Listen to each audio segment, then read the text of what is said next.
పూర్వం నందనవనం అనే గ్రామంలో విష్ణు శర్మ అనే పండితుడు ఉండేవారు. ఆయన దేశ విదేశాలన్నీ తిరిగి అపారమైన జ్ఞానం సంపాదించారు.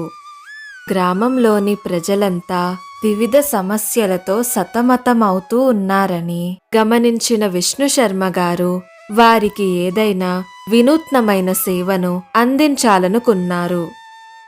మరుసటి రోజు విష్ణు శర్మ గారు ఒక చెట్టు కింద సలహాల అంగడిని ప్రారంభించారు. దారి వెంబడి వచ్చిపోయే వాళ్ళందరూ విష్ణు శర్మ గారి అంగడిని చూసి వెళ్ళిపోయేవారు.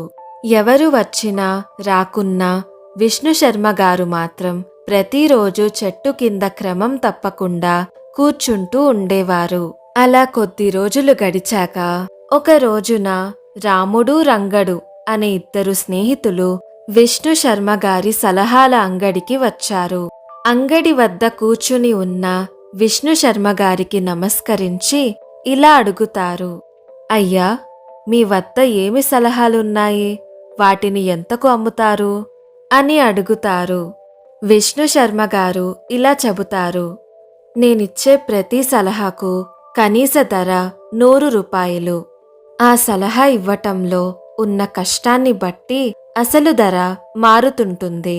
ఒకవేళ మీరు గనక నా సలహా వద్దనుకుంటే మీ ధనం మీకు తిరిగి ఇచ్చేస్తాను అని చెబుతారు విష్ణు శర్మ గారు. విష్ణు శర్మ గారు చెప్పిన మాటలకు రాముడు రంగడు కొద్దిసేపు ఆలోచించుకుని ఇలా అంటారు, సరే స్వామి, మాకు ఇద్దరికీ ఒక సలహా ఇవ్వండి అని ఇద్దరూ 200 రూపాయలను విష్ణు శర్మ గారికి ఇస్తారు. విష్ణు శర్మ గారు వారి ధనాన్ని తీసుకుని ఇలా సలహా ఇస్తారు, మీరిద్దరూ ఆడవాళ్లు గొడవ పడే చోట ఉండకండి అని సలహా ఇస్తారు విష్ణు శర్మ గారు. విష్ణు శర్మ గారి సలహా విని రంగడు ఇలా అంటాడు, ఇదో సలహా, దీనికి 100 రూపాయలు అని తిరస్కరంగా అంటాడు రంగడు. విష్ణు శర్మ గారు వెంటనే ఇలా అంటారు, నీకు నా సలహా మంచిది కాదనిపిస్తే నీ 100 రూపాయలు నువ్వు తీసుకో అని 100 రూపాయలు తిరిగి ఇచ్చేస్తారు విష్ణు శర్మ గారు. రంగడు డబ్బును వెనక్కి తీసుకున్నాడు గాని రాముడు మాత్రం విష్ణు శర్మ గారికి ధన్యవాదాలు చెప్పి అక్కడ నుండి బయలుదేరుతాడు. కొంత దూరం వెళ్ళాక రంగడు రాముడిని ఇలా అడుగుతాడు, రాము, నువ్వు డబ్బుని ఎందుకు వెనక్కి తీసుకోలేదు? ఊరికే 100 రూపాయలు వృధా ఖర్చు కదా అని అడుగుతాడు. రంగడి ప్రశ్నకు రాము ఇలా చెబుతాడు, మరేమీ లేదు రంగా, విష్ణు శర్మ గారితో పరిచయం కోసం ఆ 100 రూపాయలను ఖర్చు పెట్టాననుకుంటాను. నా దగ్గర ఉన్నా కూడా ఆ 100 రూపాయలు మరో విధంగా ఖర్చయిపోయేవి అని చెబుతాడు రాముడు. రాముడు రంగడు కొంత దూరం వెళ్లేసరికి దారిలో ఇద్దరు ఆడవాళ్లు గొడవ పడుతూ ఉంటారు. ఇద్దరు వాళ్లను దాటుకొని వెళ్తూ ఉండగా రంగా రాముతో ఇలా అంటాడు, రాము, ఒక్క క్షణం ఆగు, ఆ గొడవ ఏంటో చూసి వెళ్దాం అని అంటాడు రంగడు.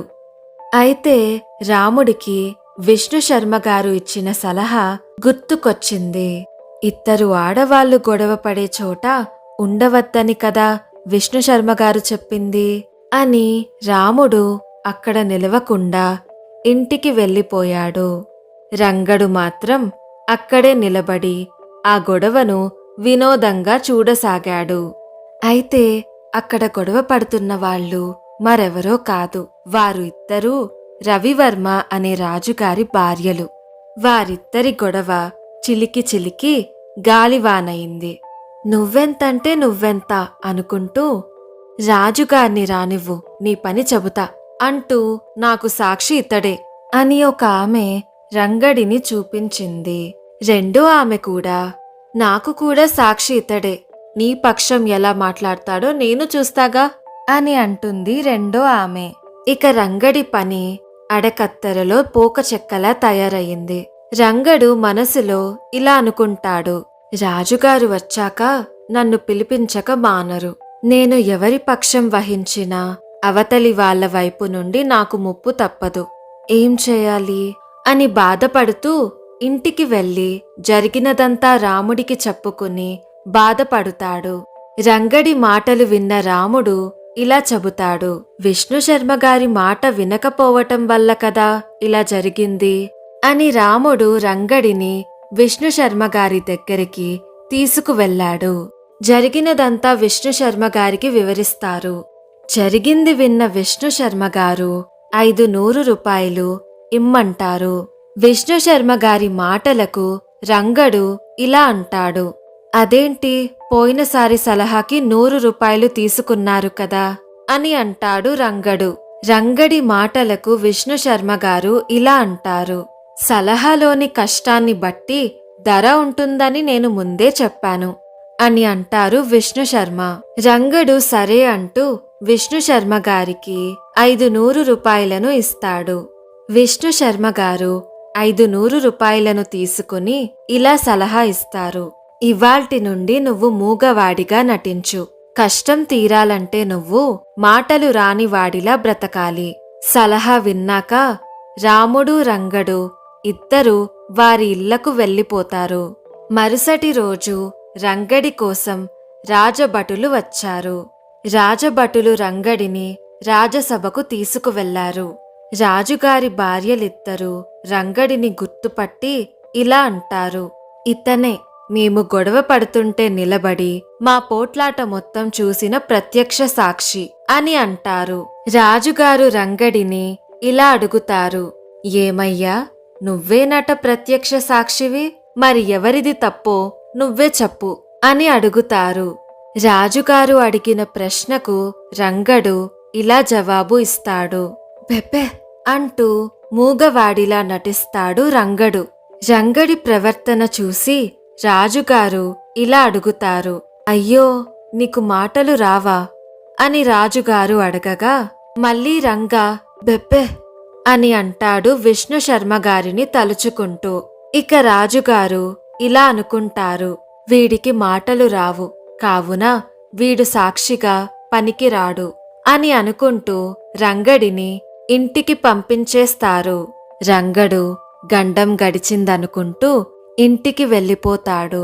ఇంటికి చేరుకున్నాక రంగా ఇలా అనుకుంటాడు. రాజుగారికి నేను మాట్లాడగలనని తెలిస్తే నాకు మరణశిక్ష ఖాయం. ఇక నేను పూర్తిగా మూగ జీవితం గడపాల్సిందేనా అని సలహా కోసం మళ్ళీ విష్ణు శర్మ గారి వద్దకు వెళ్తాడు. విష్ణు శర్మ గారు ఈసారి 100 రూపాయలు తీసుకుని దీర్ఘంగా ఆలోచించి ఇలా సలహా ఇస్తారు.